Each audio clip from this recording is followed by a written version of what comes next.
Nega, beleza?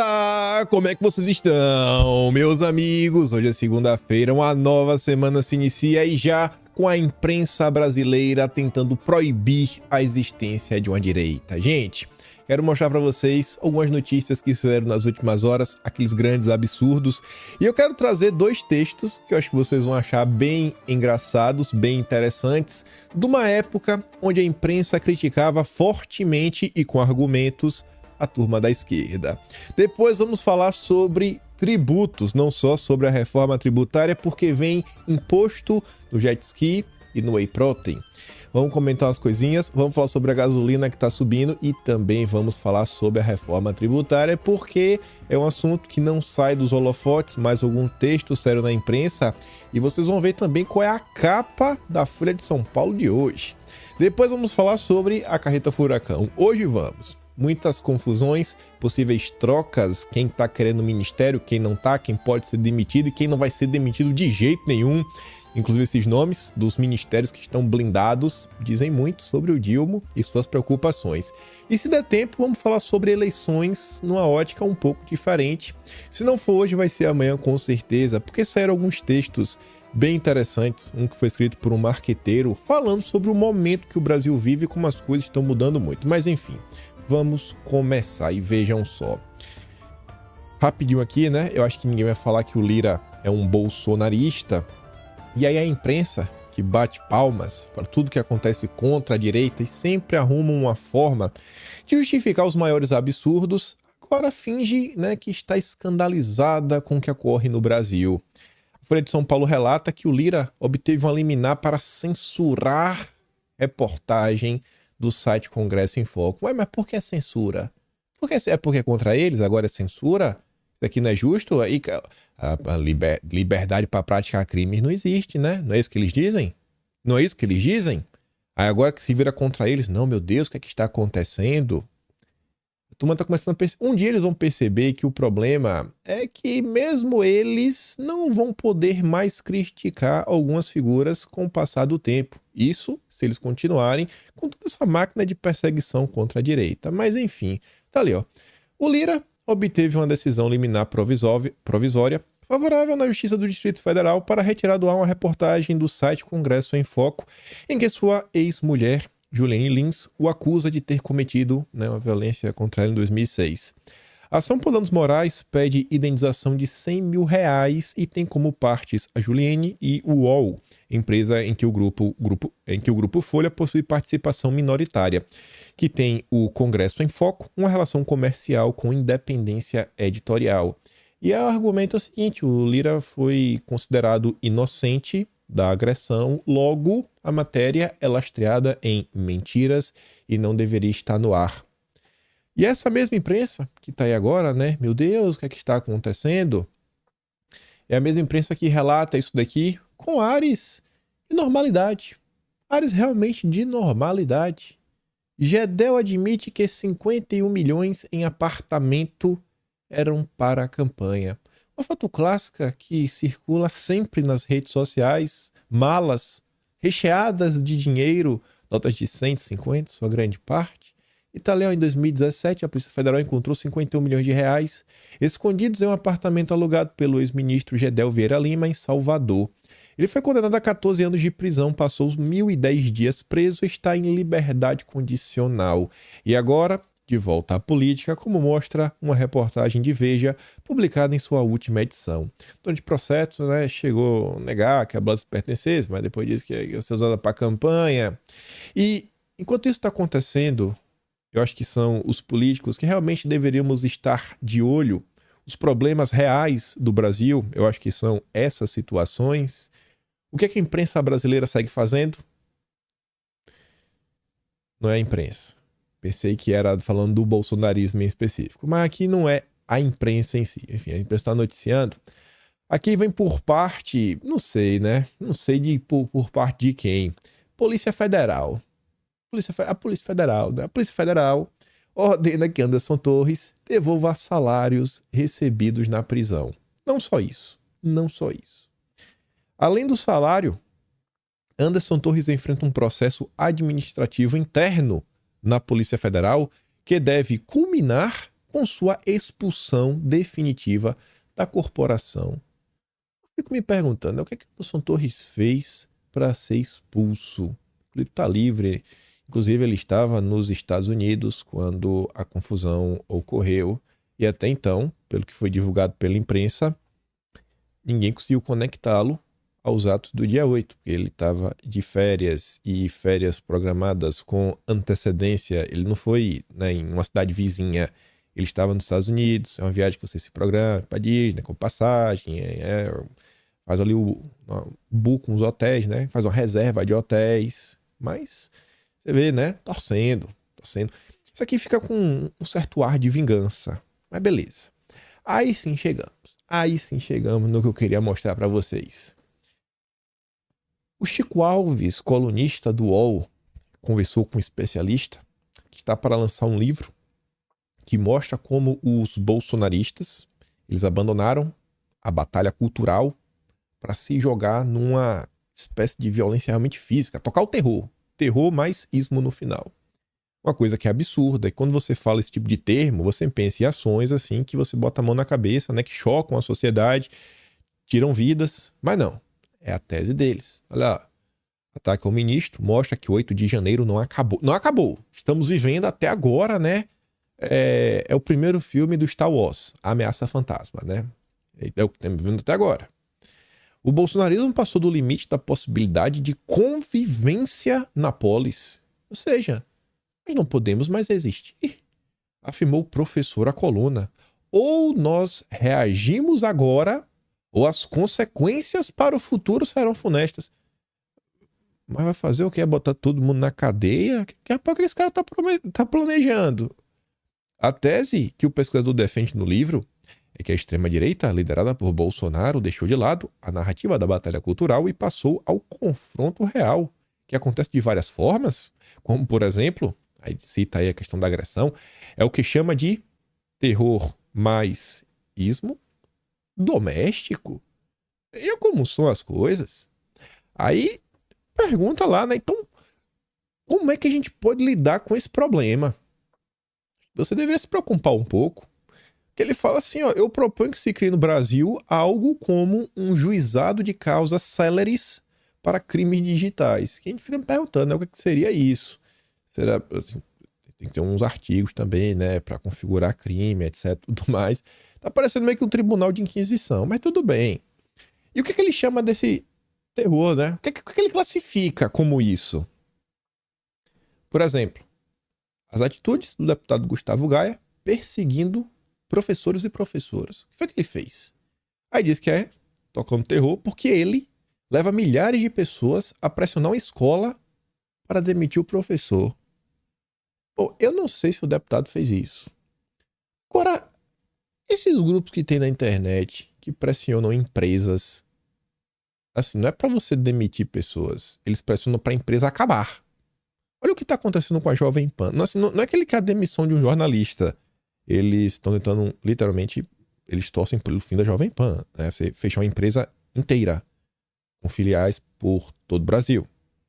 Então, será que isso também está enquadrado neste problema? Obviamente que não, porque é feito pela esquerda. E o problema é o bolsonarismo. Porque a extrema-direita avança no mundo inteiro? Por quê? Porque se especializou em cometer crimes digitais com a premissa de que a justiça é analógica. O crime cometido hoje, a justiça conta daqui a 5 anos. Já não tem mais nenhuma validade, porque muitas vezes ele já assumiu o poder. Se não houver a curto prazo uma punição rigorosa e exemplar, eu não vejo onde nós vamos chegar. Bom, seria interessante que algumas investigações que começaram lá atrás também mostrassem aí, né, quais são os desdobramentos. E esse tipo de notícia, assim, não é algo raro na imprensa. No vídeo de ontem trouxe, por exemplo, aquela que fala que as mudanças climáticas estão, né, trazendo problemas para os bolsonaristas que moram no Sul, porque o Sul é uma região que votou em Bolsonaro. É coisa assim, cada vez está ficando mais abjeto. A esquerda cada vez mais utilizando um palavreado que eu acho que fomenta algumas coisas bem complicadas. Você vê que a imprensa fala, não, olha só, a coisa está escalando. Mas eu acho que até agora nada escalou ao ponto do que Bolsonaro sofreu. Ou a turma esqueceu do que aconteceu em 2018 e o Casadélio. Ali não é achismo. Ali foi algo real. Aí você vê o Janones. Atenção. Olha o palavreado. Eu sou contra o abate clandestino. Por isso, acabo de abrir mais uma rede para o açoite e abate do gado bolsonarista em praça pública. Entrem lá na minha threads e compartilhem, né? A nova rede. É um palavreado assim meio complicado, né? Rapaz, Janones, não sei, né?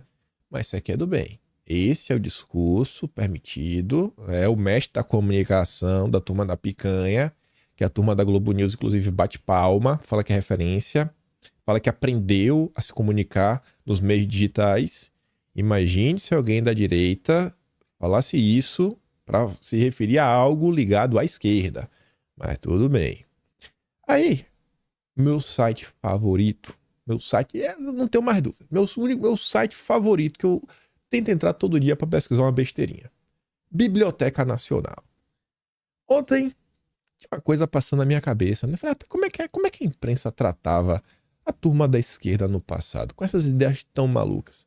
E eu fui pensando várias coisas, né? Porque eu tentei primeiro encontrar uma coisa, né? Quando é que começa essa coisa de tentar rotular de extrema direita? O engraçado é que o que eles tentam associar nesses ismos e istas, a imprensa nacional, ela falava com todas as letras o partido, né, socialista, eu botava antes socialista a palavra nacional, mas se referia várias vezes, não tinha questão direita, etc, tudo mais. Eu falei, beleza. E aí, nesse meio do caminho, eu fiquei perguntando assim, rapaz, quando foi a primeira vez que a imprensa brasileira falou sobre Karl Marx? Essa turma toda aí, né, quer ou não, descende dele em maior ou menor grau.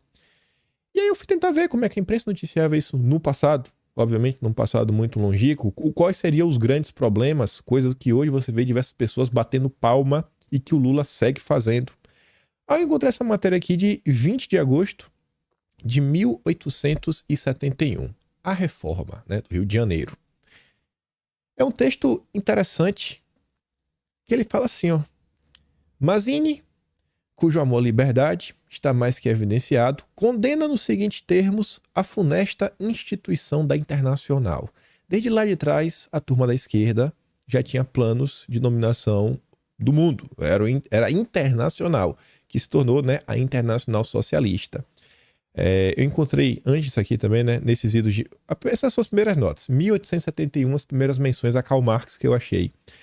Em algumas notas de 73 e não sei se foi de 72, eles inclusive atribuem a Marx algumas confusões, né? Uma revolução que rolou em Paris em 48, que é a revolução da origem dos povos, algo assim. Mas foi um momento que mudou o paradigma e fez o socialismo começar a ganhar, né, notoriedade e volume nos debates públicos. Só que veja que interessante, ainda em 1871, já em 71, a turma já sabia que ia dar errado, bicho. A gente estava seguindo um caminho muito perigoso.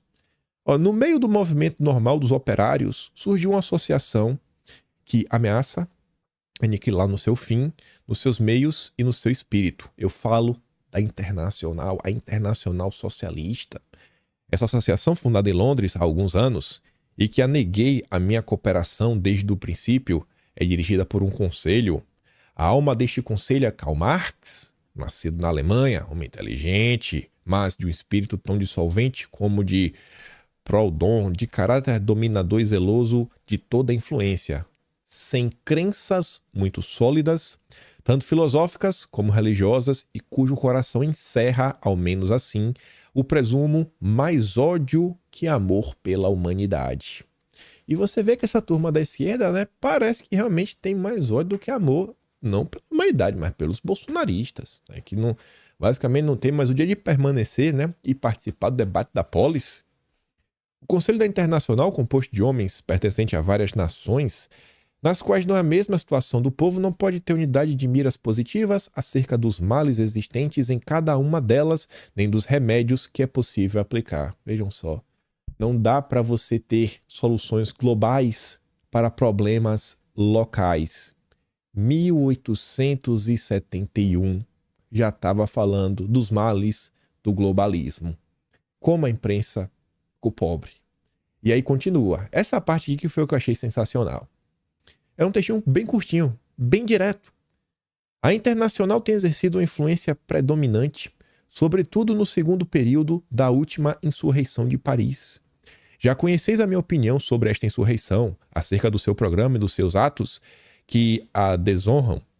O programa da insurreição não encontrou adeptos em França e Paris. Pela primeira vez, permaneceu isolado do seu movimento e sucumbiu.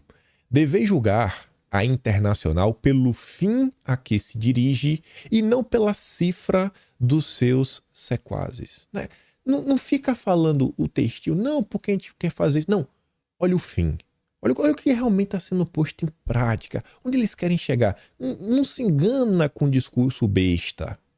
E aí o cara citava quais são as ideias. Ele continua. Sabeis como eu que não há força alguma duradoura enquanto não se apoie na verdade e na justiça.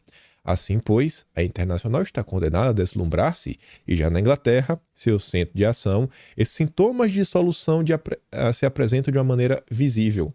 Mas a mentira está indo longe. E ele falava, ó, as teorias pregadas pelos chefes e membros influentes da Internacional são, primeiro, a negação de Deus. Isto é base única, eterna, inquebrável dos vossos deveres e direitos. Você consegue ver a imprensa nacional criticando isso? Criticando uma posição onde assim, Deus não existe, né? A fé não importa, é o Estado laico. Segundo, a negação da pátria e da nação, isto é, do ponto de partida em que deveis apoiar-vos por a salvo os vossos interesses e o da humanidade. Terceiro, a negação de toda a propriedade individual, isto é, de todo estímulo para produzir tudo aquilo que nos é abundante e indispensável à vida material. A propriedade, quando é o resultado do trabalho, representa a atividade física, do mesmo modo que o pensamento representa a atividade da inteligência. Estas poucas palavras devem servir para vos fazer entender que a Internacional não pode, por forma alguma, ser útil à vossa causa. Hoje, eles tratam os bolsonaristas como o que existe de pior na existência do Brasil. E só para terminar nossa viagem ao tempo, mais um texto aqui de 29 de setembro de 1871. A Internacional, obra de Karl Marx. Né? Ocupa-se largamente, né, ele está falando um periódico da Internacional e faz a sua história. Até o ano de 1858, era o comunismo apenas um sonho de uma seita. Como eram vistos? Um bando de doido. Desde o movimento revolucionário de 48, vira-se, porém, em Londres, que era possível reunir esses dois elementos, né? O ódio, você vê, olha a motivação, o ódio. Karl Marx quis converter a realidade à utopia, colocando-se à frente de uma conspiração vasta, cujo objeto era criar o comunismo prático. Corria o tempo, aquela seita, ao princípio latente e indefinida, converteu-se na mais potente de todas as sociedades secretas. A imprensa que hoje coloca a direita como a pior coisa que existe, o que é, senão, o desdobramento exatamente da turma do Marx. Que no passado a imprensa apontava, cara, olha os problemas, onde eles estão querendo chegar. E uma das coisas que o Marx pregava era impostos progressivos, porque através dos impostos ia tirar tudo que o cidadão tinha e não ia ter mais propriedade privada, aí sim o Estado ia gerenciar todas as coisas. E parece que o Dilma realmente aprendeu isso. Porque você vê, Jet Ski Way, o governo Lula vai reverter desonerações de Bolsonaro. O jet ski eu até entendo, quer tirar, tira. Beleza, vida que segue, vida que segue. Agora, o governo que está preocupado com o imposto do pecado, que quer tributar o que faz mal para a saúde, pô, o governo do Dilma não devia continuar com isso daqui? Porque o whey, em tese, né, é utilizado como suplemento alimentar, não só para aumentar a performance de atletas, mas também de pessoas que estão com alguma dificuldade, estão com uma suficiência de proteína, né, molécula estruturante da vida, que não existe sem ela. Não, o Dilma não está preocupado com isso. Aí você vê, acuse-os do que você faz. Na avaliação do Ministério lá do Alckmin, né, da Desenvolvimento do Comércio, as desonerações foram populismo tributário e tem um potencial de comprometer a indústria nacional. Eu acho que populismo é isso daqui, tá jogando pra torcida, para os seus próprios eleitores. Na verdade, isso aqui é revanchismo tributário. O impacto fiscal da reoneração, porém, tende a ser pequeno. É só pela revanche. Só pela revanche. Mas qual o problema? É o bolsonarismo. Esse sim não pode fazer parte do debate público. Haverá ainda a retomada do imposto de importação de produtos plásticos. Vejam só, rapaz. Vejam só. O governo constatou que a desoneração, também promovida por Bolsonaro, acabou por prejudicar os catadores de recicláveis ao facilitar a compra de sucata do exterior às coletadas por brasileiros. Será que é por causa disso mesmo? Ou será que é por revanche? E para aumentar um pouquinho a arrecadação, né? O governo está atrás de um dinheirinho. Está atrás disso, né? Aí o Estadão me surpreendeu com esse texto aqui. Título bem sugestivo: o pagador de impostos, ou seja, o povo. A política extrapola o orçamento, excedendo seus limites e comprometendo o próprio funcionamento da economia em prejuízo do pagador de impostos. É um texto onde eles estão criticando a forma como a reforma tributária está sendo colocada, atropelando, não trazendo a pessoa mais importante de todas para debater o tema, que é a população, pelo menos informar a população do que se trata. Aí lá para as tantas, acho que no terceiro parágrafo, mais ou menos, o Dennis Rosenfield fala assim, ó: ademais, os formuladores da reforma vieram a criar um imposto seletivo, que muito apropriadamente veio a ser chamado de imposto do pecado. Caberia, portanto, aos governantes determinarem o que é pecado ou não, obrigando os contribuintes a pagarem por isso. Não somente devem pagar, mas devem ser punidos por suas escolhas numa espécie de furor religioso. Se uma pessoa qualquer exerce sua liberdade de escolha, né, bebendo, etc, tudo mais, deverá para estes reformadores tributários /religiosos ser castigada. Aos governantes caberia determinar o que é ou não, ou deve ser não bom e saudável para o cidadão, como se fosse uma criança incapaz de discriminar e decidir por si mesma. E outros setores, num ardil, terminariam sendo favorecidos por essa seletividade, como se fossem virtuosos. Quando você tira Deus da equação, aí vê isso daí. O Dilma se acha o demiurgo, né? A encarnação, né? É um ser divino na Terra. Por ele não tinha teocracia. Era ele no céu, ele na terra, ele em todos os lados. Eu sou Lula. Bota uma foto dele em cá, todo mundo rezar pra ele, pedir, né? É o pai Lula. É isso daí. É exatamente lá o que se denunciava há mais de 150 anos sobre a turma da esquerda. Aí, para não trazer muito do texto, depois continuar falando o seguinte, ó. Consoante também com um espírito supostamente favorável ao meio ambiente e contra o agronegócio, considera-se a possibilidade de tributar o que se chama inadequadamente de agrotóxico. Agrotóxicos são agroquímicos, são defensivos agrícolas. Remédios para plantas e lavouras, de modo que desta maneira as pragas são combatidas. São os equivalentes dos remédios para a saúde humana. E ele fala, o problema não está no uso, mas em seu excesso. Ele fala assim, o problema não está na sua existência, mas em seu excesso. É isso que você deve combater. Você não pode sair taxando só, calma, filho de Deus, calma que não é assim. Mas qual a preocupação do Lula? Qual é? É imposto, é arrecadação. Pra quê? Porque você gastar, tem que aumentar o tamanho da máquina, colocar os amigos, né? Os cabides de emprego. Por fim, ele fala assim, ó, a situação fica ainda mais gritante porque aqueles que detêm o maior poder na máquina estatal estão em melhores condições de fazerem valer os seus benefícios. Ou seja, quem tem força de lobby vence. E você vê que nessa discussão, nas discussões, você olha, por exemplo, para o conselhão do Lula, será que as ideias que saem dali são ideias amplamente apoiadas pelo cidadão comum? São ideias que favorecem um grupo X, grupo Y. Será que o cidadão comum, por exemplo, é a favor da regulamentação do mercado de carbono? Será que ele é a favor disso? Será que ele entende o impacto que isso pode ter na vida dele? Mas não importa. Quem vence no final do dia, com o Lula em campo, é a turma que tem força, né? A famosa força do lobby. Aí, um professor da FGV, foi entrevistado pelo Valor Econômico. Fala assim, ó, reforma tributária deve ser comemorada, diz o economista, né? A da FGV. Araújo defendeu a inclusão de mais setores no chamado imposto seletivo, ou seja, né, no imposto do pecado. Aí vamos lá, olhar as perguntas. O Valor Econômico pergunta: a ideia de sobretaxar produtos nocivos ao ambiente e à saúde com o novo imposto seletivo, automóveis que usam combustíveis fósseis poderiam ser inclusos então? Ou seja, é o carro que você não tem nem condição de comprar.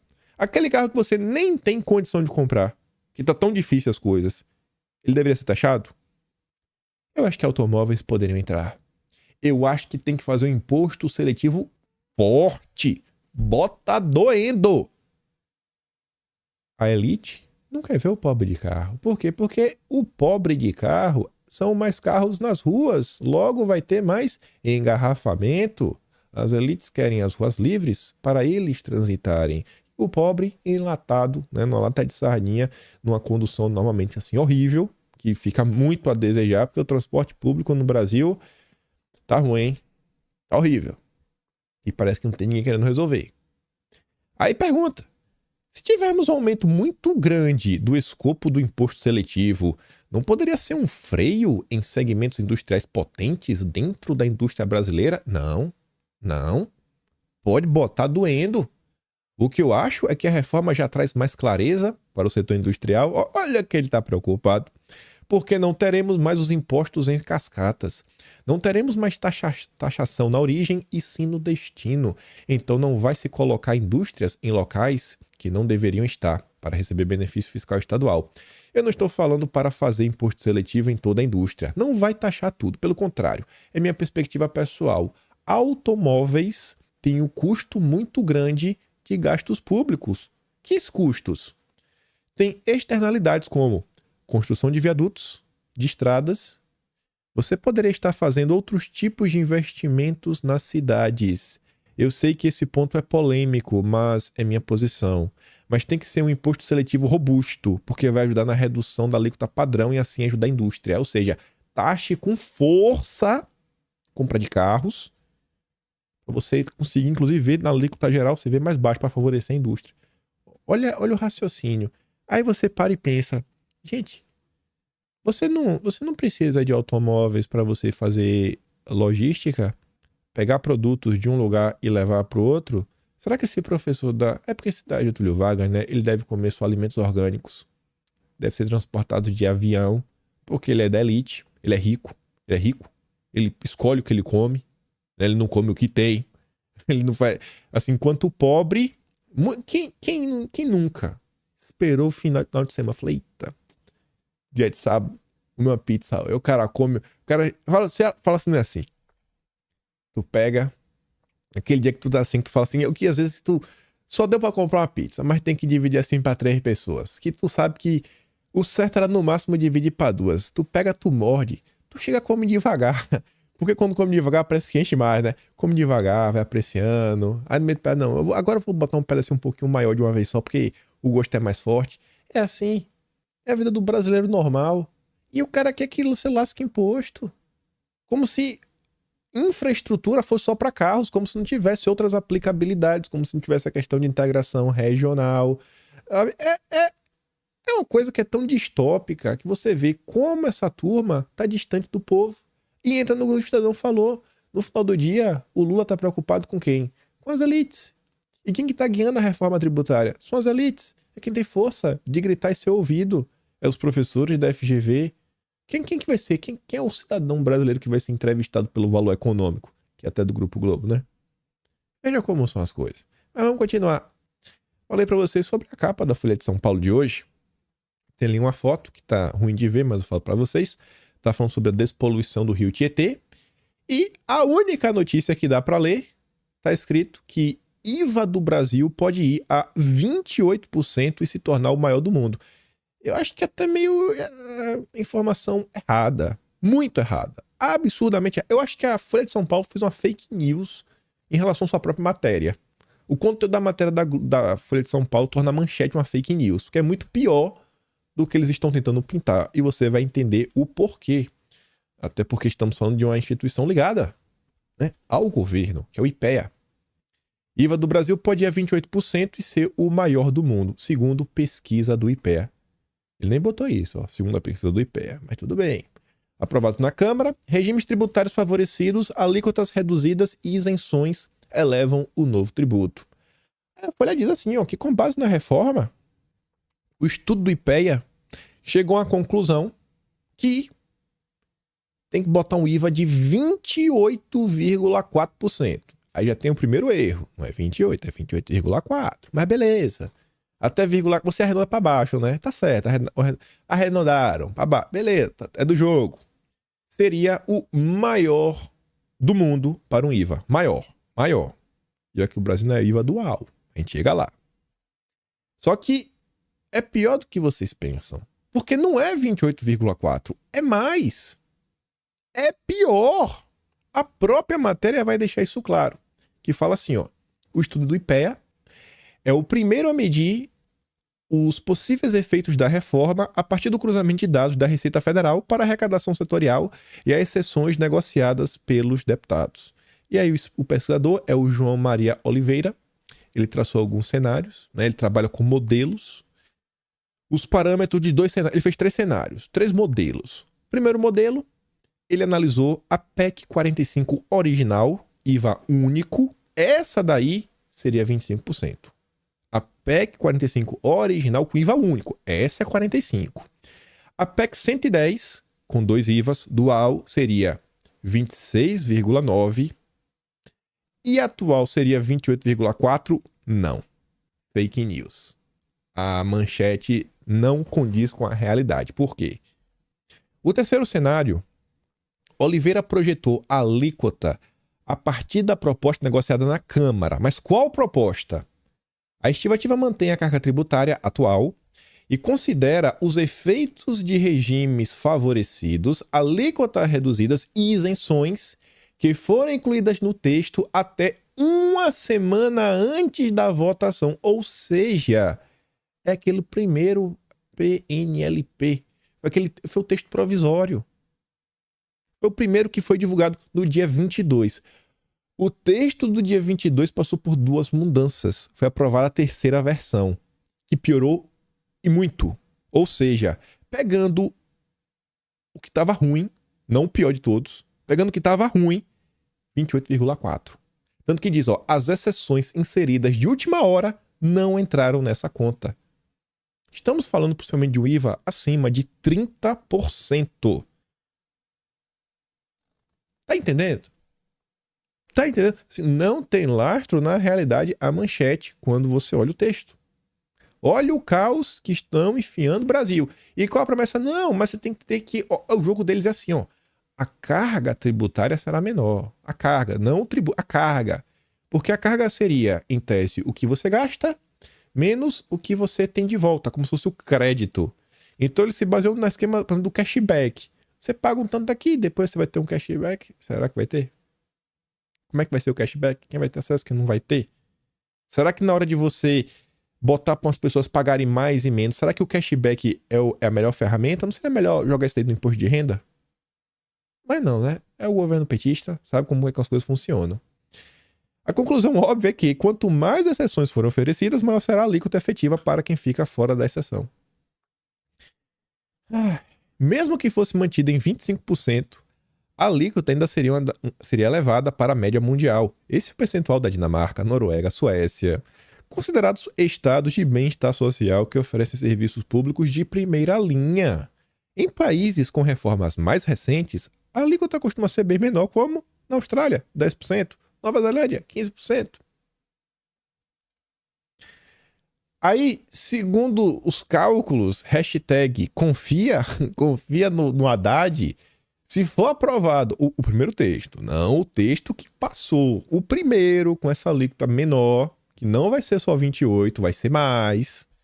Se fosse aquele texto, você podia esperar aí um PIB, um crescimento do PIB assim, em relação ao que já é subir de mais ou menos ali 2,3, coisa. Dessa forma foi aprovada, né? Na verdade, nem foi que foi aprovada, a versão 1. Em comparação, se você compara a PEC 110, você teria um aumento do PIB de mais de 4%, segundo o IPEA. E se você pegasse a PEC 45 original, lá para 2036 também, é muito tempo, você teria um crescimento de quase 6% de ganho. Então, realmente ia fazer uma certa diferença, mas adianta falar? Não. O Haddad tem outros interesses. E aí a Folha de São Paulo ainda destaca assim, ó. Conceitualmente, o IVA costuma ser um só e valer para todos os setores. É só um. A versão brasileira vai ser dual. O Brasil tem que inventar a roda, né? Haverá um para a União, outro para estados e municípios e o número de exceções extrapolou o usual. Ou seja, tudo no Brasil tá errado. Errado não, diferente. Abre aspas. No entanto, há muitas experiências no mundo com... Não existe muitas experiências com IVA dual. A mais notória é o Canadá. Mesmo a Alemanha e a Espanha, que têm sistemas federativos, adotam o IVA único. O Brasil vai sentir o efeito disso ao longo dos anos. Estamos apostando na genialidade do Lula e do Haddad. Qual a chance disso dar certo? Ela explica que trabalhar com duas legislações sempre abre margem para interpretações, dificultando a aplicação da norma no dia a dia e abrindo espaço para questionamentos entre fisco e contribuintes. Mas vai dar certo, né? Vamos ver no longo prazo. Ao longo dos anos, a gente faz agora, quando der errado lá na frente, aí deu errado, né? Mas beleza, confia no Lula, confia no Haddad. Aí a Folha de São Paulo também soltou um editorial falando do Dilma, né? Pontuando que o grande problema, além da questão da reforma tributária, não é nem aponta como problema. Mas para eles, o que deveria ser revisto é o gasto. O gasto. O governo está gastando demais. E quando você olha para o cenário futuro, a tendência é gastar mais ainda. Não tem melhoras. Aí tá assim, ó. De acordo com o calendário político, né, administrativo, o começo terminou com a aprovação da reforma tributária, né? Foi algo importantíssimo. Mas o avanço histórico da proposta leva o otimismo quanto a longo prazo. Providências cruciais para a saúde da economia no curto e médio prazos permanecem motivo de incerteza e inquietação. Mais do que isso, o Dilma continua longe de obter credibilidade para seus compromissos e projeções de reequilíbrio das contas do Tesouro e redução dos patamares exorbitantes da dívida pública. O próprio Tesouro acaba de divulgar cálculos, segundo os quais vai ser necessário um extra 162 bilhões ano que vem, né, para zerar o déficit. Pouca coisa, né? Prepara o bolso. Isso corresponde a praticamente afirmar que a meta é inviável, ao menos com a orientação atual, ou seja, vai dar errado. Não vai cumprir, e ano que vem o PT vai mudar de rota, vai inventar uma desculpa, etc. A dívida vai subir, vamos pagar mais juros e... mais inflação e... Meu Deus do céu. O erro de origem do governo petista, como se sabe, é pretender manter uma trajetória contínua do aumento de despesa pública, que começou inclusive antes da posse. A Folha até destaca isso. Estipulou-se com isso o propósito descabido de elevar em demasia uma carga tributária já exagerada. E estão aumentando. Eles vão aumentar. E além disso, tomaram medidas como o CARF voltar para o governo decidir, ou seja, sempre definir contra o cidadão. Manda dinheirinho, tá precisando arrecadar.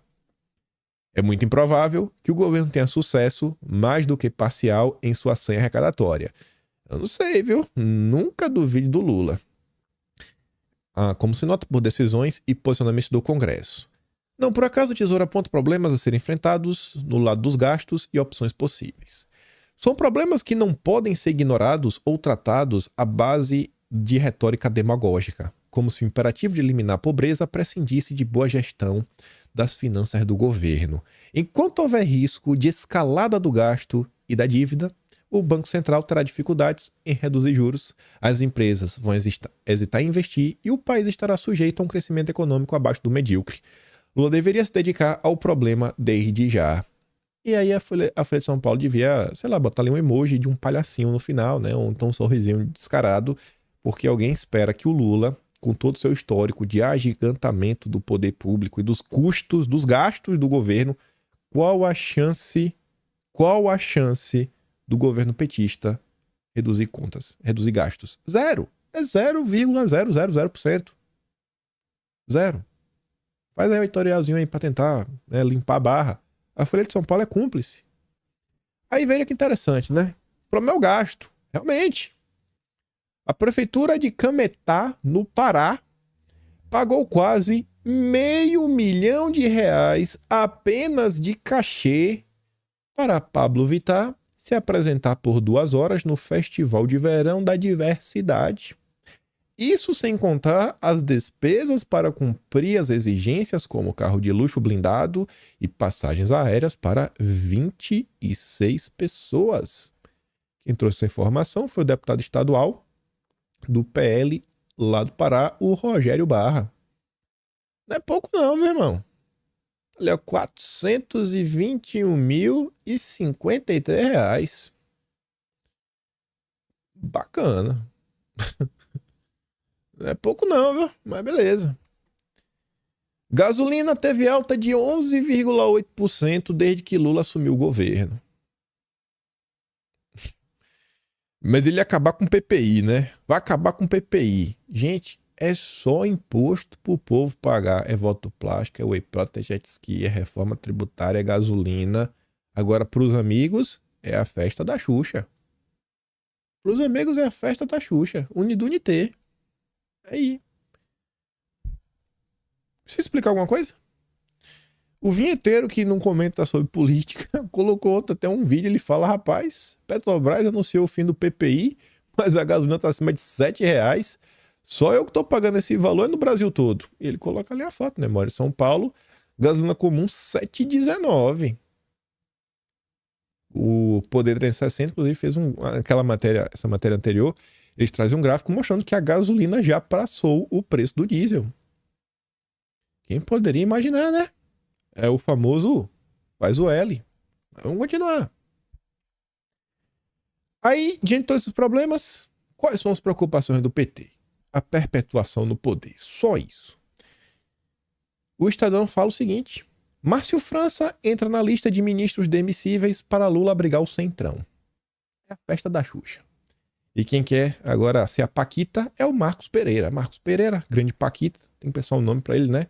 Você vê que tem um jeito, dá uns pompom pra ele ficar balançando lá na Câmara. O Ministério dos Portos pode ser entregue ao Silvio Costa Filho dos Republicanos, né? Porque o Lula meio que negou o Ministério dos Esportes. Aí tá ali, né? Tá pensando em botar o Márcio França pra andar. Ele é apontado como um quadro para, eventualmente, ser limado. Assim, abrir caminho pro Silvio Costa Filho. O parlamentar nordestino é cogitado para a pasta de França após Lula decidir blindar o Ministério dos Esportes. Márcio França está sendo criticado por desconexão com a bancada na Câmara. Dentro do PSB, partido de Márcio França, afirmaram que o ministro está desconectado com a bancada, por isso, sua substituição não seria mal recebida no Congresso. Tampouco se aposta que o Geraldo Alckmin, seu aliado histórico e correligionário, compraria uma briga para defendê-lo. Aí fala na frente o seguinte, que para corroborar com o cenário, Lula tem resistências a Márcio França, nomeado logo no início do governo, e por que tem resistência? Veja quais são as preocupações do Lula. O petista entende que o socialista não se empenhou no segundo turno para eleger o Haddad para o governo de São Paulo, apesar da esposa do Márcio França ter sido candidata a vice. França tardou em abrir mão da disputa ao governo, seu sonho preferencial, para compor com o PT e lançar-se ao Senado, disputa da qual saiu derrotado por Marcos Pontes. Ou seja, o Lula é um poço de revanche e de ressentimento. Nem com o próprio aliado o cara consegue esquecer. Ele acha na cabeça dele que não trabalhou o que deveria. Como esse país pode dar certo? Como esse país pode dar certo? Aí a Globo News, o puxadinho do PT, fala assim, ó, bastidores da política, Centrão está de olho na pasta do Desenvolvimento, Indústria, Comércio e Serviço, ou seja, Ministério do Alckmin. Mas fontes lembraram que o Alckmin está gostando de trabalhar no ministério e que deseja continuar na missão. E aí tá aí, né? O Lula recebe alertas de PSB, ó, o país perderá em alianças com bolsonaristas. Ou seja, o PSB vendo o Márcio França na prancha, vendo o Alckmin na prancha, ambos podendo, ó, vai, pula pirata. Vendo aí abrir espaço pro Marcos Pereira, tá sedento por cargos. Marcos Pereira traiu a igreja. Traiu, né, toda a turma aí que deu uma chance pro republicanos. A turma, ó, Lula, fica de olho, irmão. O Carlos Siqueira fez um alerta na sua avaliação. O país, né, será perdendo. Ô, rapaz, O Brasil vai perder se houver substituição de ministros aliados por políticos que apoiaram o ex-presidente Jair Bolsonaro nas últimas eleições.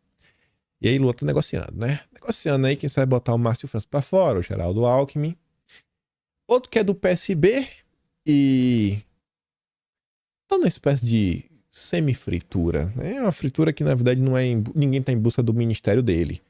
Mas você vê, né, que talvez isso aqui possa ser um motivo a mais pro Lula entregar um ministério pro Centrão. Assim, né, cara, eu vou entregar o ministério pra vocês, mas não fica enchendo o saco do Dino, não. Deixa o Dino lá, o Dino é brother, o Dino tá trabalhando, porque também é mais um do PSB, que é o seguinte: Flávio Dino, a nova estrela na constelação de desafetos de Arthur Lira. Pro Lira ficar de boa, não querer se vingar, o Lula abre espaço. Abre espaço pros amigos. Em conversas reservadas, ele culpa o Flávio Dino pela ofensiva da Polícia Federal sobre seu assessor e alega que o objetivo é mesmo atingi-lo. Por enquanto, restringe as críticas a Dino e poupa ao Dilma, dando ao presidente o benefício da dúvida. Hoje, Dino está no topo dos alvos da ira, das reclamações e das frituras do deputado. Uma lista recheada de políticos de primeiro escalão. Eu acho que o Renan Calheiros também está aí. O Centrão quer a saúde para controlar uma pasta bilionária, com atuação direta nos municípios e, por isso, com potencial de render dividendos eleitorais. No caso de Flávio Dino, o pano de fundo é outro, meramente pessoal. A raiva do Lira. E aí, para tentar agradar, né? Pô, bicho, vamos ver. Você dá aí um espaço, outra coisa. Mas não fica com raiva do Flávio Dino, não. O Flávio Dino não acho que é um ministro que possa ser demitido. E outros ministérios que estão blindados, e que talvez seja por isso que o Lula vai chutar alguém do PSB. A Globo fez essa listagem, né, de quem tá blindado, que não cai de jeito nenhum. Tá Nízia da Saúde, tá Ana Moser no esporte, tem mais alguns. E que eu achei engraçado foi isso daqui, ó.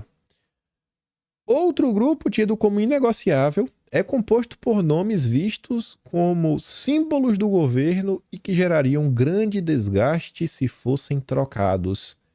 Quais são os dois primeiros nomes apontados? São nomes que sofrem resistência dentro da esquerda. A bancada dos Soros, Marina Silva e Guajajara. O Lula não quer desagradar o Jorge Soros. O Lula demite um aliado da esquerda, mas não demite a turma dos Soros. Tá ali o Silvio Almeida, que também é nessa turma aí que a turma reclama, né? Tá na área mais identitária, e colocou ali a Simone Tebet.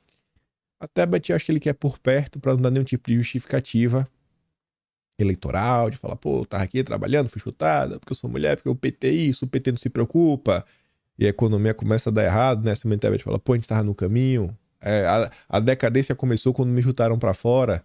O Dilma não é besta. Isso ele não é besta. Em negociação, Caixa e Funasa não vão aplacar o apetite do Centrão. Olha com suas preocupações, gente. O Brasil tá de fora. Qual é a notícia boa para dar pro povo brasileiro? É só interesse para se perpetuar no poder. E minhas movimentações, né, para consolidar uma base, influentes figuras do Centrão já cobram a fatura poupuda. É o Marcos Pereira. O Marcos Pereira não tá satisfeito, não. Ele quer muito, ele quer um ministério. E avisam que não aceitam nada menos do que ministério para confirmar a adesão à base do governo. O governo fez correr a informação de que poderia ceder aos parlamentares cargos de segundo escalão. Caixa, Funasa, não, tá pouco. Queremos ministério. Queremos ministério. Aí tá ali, ó. Lula não admite sequer conversar sobre o Centrão com Ana Moser. Diz que teve encontro, ela foi conversar. Lula, você vai me demitir? Não faço isso não, Lula. Preciso desse emprego. Me deixe ser ministra. Me deixe ser ministra. Lula falou, não vamos nem conversar sobre isso. Valeu. Até segunda ordem, ela fica onde está. Lula vai achar outro ministério para ceder aos republicanos, do Marcos Pereira. Aí falando nele, saiu no Globo. No Globo. Espremidos por ala mais política, evangélicos pressionam por espaço no Republicanos. Deputados ligados à Igreja Universal reclamam de aproximação com Lula e buscam manter influência. Marcos Pereira chutou os evangélicos para sentar no colo do Lula. Não existe mais Partido Republicano. Pode até mudar de nome. Pode mudar de nome, pode chamar o Amoedo. Vai ter uma troca, né? Vai tomar pro novo, pega a turma do novo. Virou puxadinho do PT. Não fica bem para o partido essa eventual ida para o ministério. Temos nomes que não tem nada a ver com a igreja e não querem se aproximar de Lula. Cara, tá absurdo, tá acontecendo. Não é só porque é da igreja, não. Tem gente que não é da igreja, mas também não quer se aproximar. Marcos Pereira vendeu republicanos por Dilma. Matéria do Bernardo Melo foi um cara extremamente crítico a Bolsonaro. Veja que ponto estamos chegando nesse país. Vai dar certo? Eu acho que vai dar errado. E aí vai dar tempo de comentar. Não sei se vai dar para comentar sobre tudo. Mas ainda envolve algumas movimentações, né? Nesse meio tempo, a gente acabou de falar do Lira. Lira é do PP, não é do Republicanos. E aí saiu entrevista hoje de manhã da Tereza Cristina. Que a manchete é assim, ó. Se tiver PP no governo, não será indicação do partido. Não é. É individual. Essa fala, obviamente, não é aleatória.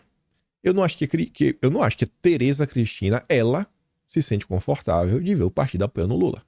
Se uma parte apoiar. Eu acho que tem outras pessoas também no PP que não vão querer apoiar. E ela já tá falando assim, ó, isso aí é meio complicado. Já tá riscando a linha no chão. Mas vamos tentar entender essa situação, né? Ela diz que apesar da aproximação de nomes da sua sigla com o governo do Dilma, não há possibilidade da legenda integrar a base.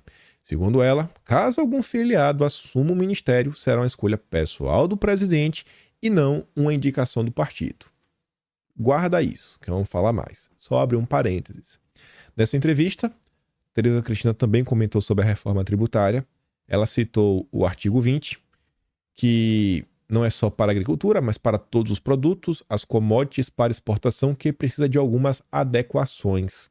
O artigo 20 abre brecha a estados e municípios criarem novo tributo sobre produtos primários e semi-elaborados. Foi o que o Estadão chamou, logo que a reforma tributária foi aprovada no dia seguinte, de cavalo de Troia. Mas tudo bem. Mas vamos voltar para essa questão. O PP.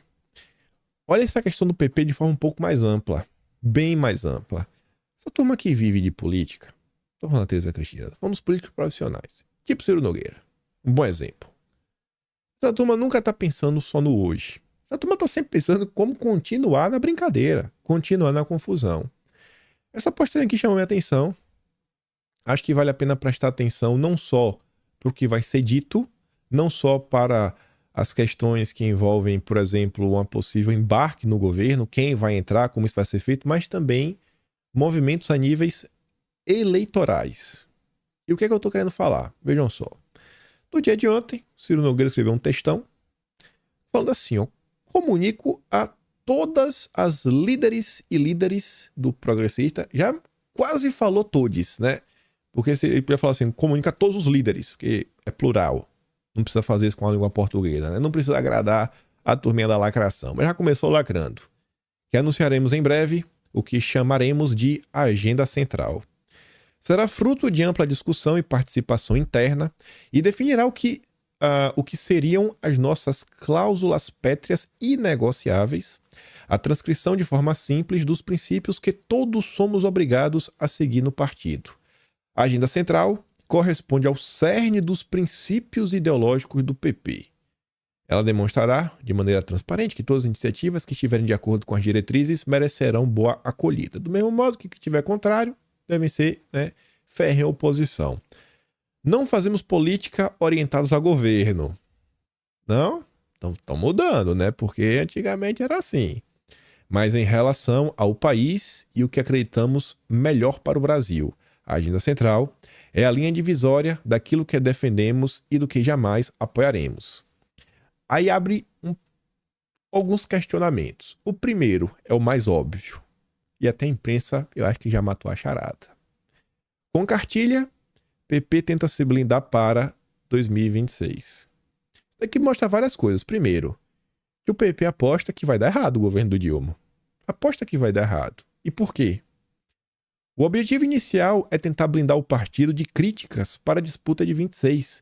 Isso porque, mesmo com a possibilidade de integrar a gestão petista, o partido discute o lançamento de uma candidatura de oposição ao atual governo. Então tem que se blindar, tem que ficar de fora, porque acho que vai dar errado e eu quero ter um concorrente e poder apontar os erros, etc. Tudo mais sem, não faço parte. Não, ali é o cara que fez sozinho. A gente foi nossas diretrizes, deixou aqui bem claro.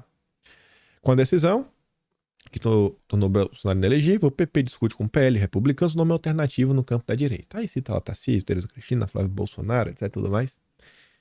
Além disso daqui, aí o que não é tão óbvio e que vale a pena observar é que, se existir essa possibilidade, eu vou ficar muito surpreso. Mas não acho que essa turma é tão boba. E não acho, e vou mostrar pra vocês por quê, que é a próxima matéria. Eu acho que alguns desses políticos profissionais, e eu acho que o Ciro Nogueira pode ter pensado sobre isso, por alguns tweets que ele fez recentemente. Eu trouxe em vídeo, por exemplo, dele destacando, por exemplo, parlamentares europeus cobram Pacheco que não aprove o marco temporal. Fala, mas que história é essa? Cadê a nossa soberania? Sabe, tentando trazer essas discussões mais ideológicas para o debate. Eu acho que pode existir a possibilidade nessa agenda para, além de se blindar perante a opinião pública e poder continuar se movendo daquele jeitinho que só o Centrão sabe, acho que pode ter o interesse na eleição de 2024, na eleição de 2026, que isso é óbvio, e também, quem sabe, um realinhamento. Realinhamento em direção ao que o mundo nos aguarda. E eu falo com base nisso daqui. Essa nota aqui da Folha de São Paulo, ela foi escrita por um marqueteiro, que eu nem coloquei aqui o nome, mas é um cara que fez várias campanhas, etc, tudo mais. Vocês podem olhar, ela saiu nos últimos dias. E se isso daqui já se tornou público, é sinal que isso daqui já é assunto batido em roda de conversa. E político não é bobo, político quer sempre estar sentado na máquina para fazer algazarra, né? E ficar dando cambalhotas. Você vê a manchete, ó. Batalha moral entre Lula e Bolsonaro que cria política bi-identitária. E aí esse marqueteiro, ele até cita um colunista da Folha de São Paulo, o Hélio Schwartzman, falando, né, que ele tratou do peso eleitoral de Bolsonaro no seu artigo recente, né? E ele fala o seguinte, que quer saber o que vai ser 2024, olhe para o passado. E aí a tese do Schwartzman é que em 2022 Bolsonaro foi um cara forte, conseguiu eleger o poste, que foi o Tarcísio, ele fala assim, né? Conseguiu transformar um poste pessoal no governador de São Paulo, mas teve um desempenho pífio em 2020. Isso foi o que o Schwartzman falou. Só que o marqueteiro, que foi quem escreveu essa nota, ele falou assim, rapaz, ó, se levarmos a ferro e fogo o que aconteceu até 2020, a hipótese de Schwartzman tende a se confirmar. No entanto, se olharmos mais atentamente para a revolução moral que varreu o país em 2022, essa hipótese cai por terra. E, na verdade, ela já caiu. Marqueteiro falando, ó, a coisa tá mudando. Mudando não, a coisa já mudou. Já mudou. E o que é marketing se não você vender uma ideia? Construção de uma ideia, de uma imagem, de uma metanarrativa ao redor de um grupo, de pessoas, né, de políticos. Então, talvez a movimentação do PP possa ter isso daí.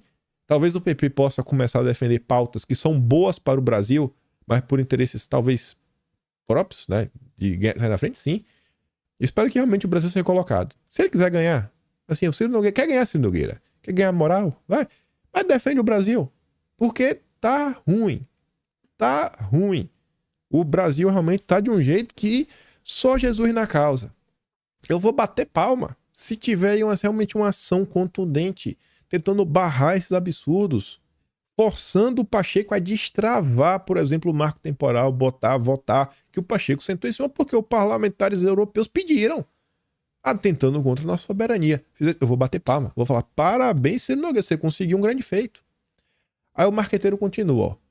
O ano de 2022 marcou o fim da era do debate sobre o resultado das marcas de gestão de governos, né? O Dória, o Acelera, acabou, irmão. Inaugurou o tempo da persuasão identitária.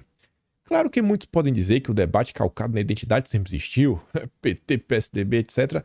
Ele fala, bicho, vocês estão perdidos, esquece isso. Ah, meu Deus, não é disso que eu tô falando, não é disso, acordem pra vida.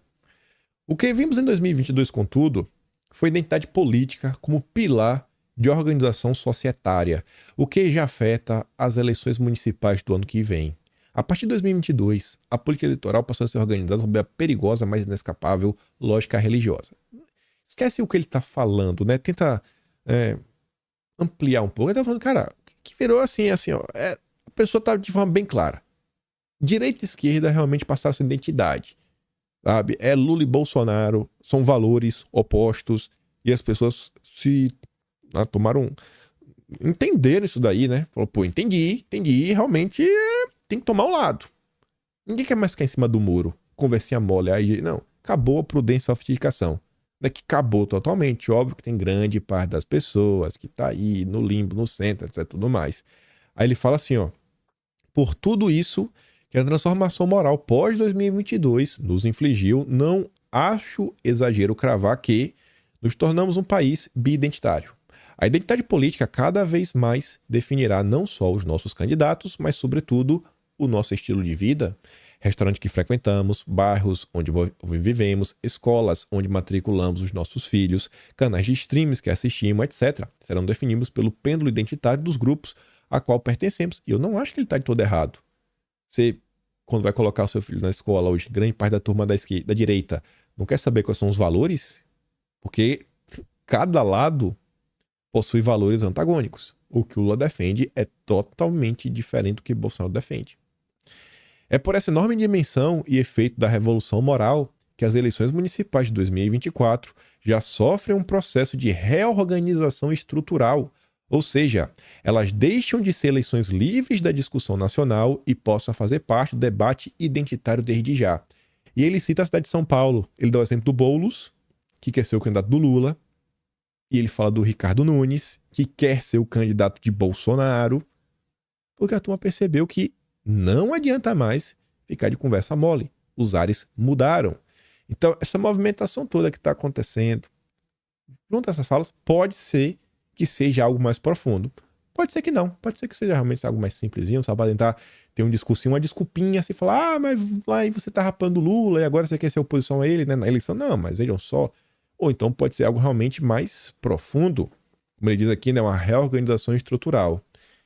Ao observar os próximos episódios. Mais uma coisa é certa, a política está mudando e os assuntos que estão sendo debatidos ao redor de todo o mundo, eles vão chegar ao Brasil, que é um aumento da resistência contra essa agenda woke, um olhar para pautas nacionais, soberania nacional, desenvolvimento nacional, até um certo protecionismo. Isso vai entrar, pode anotar que isso vai começar a entrar.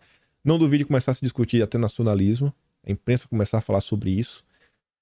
Enfim, vamos observar os próximos episódios. Por hoje fico por aqui. Como eu sempre digo, dá aquela curtida, aquela compartilhada. Se inscreve no canal, se meu trabalho, fala no mesmo canal. Tamo todo valeu, Pedro na inscrição.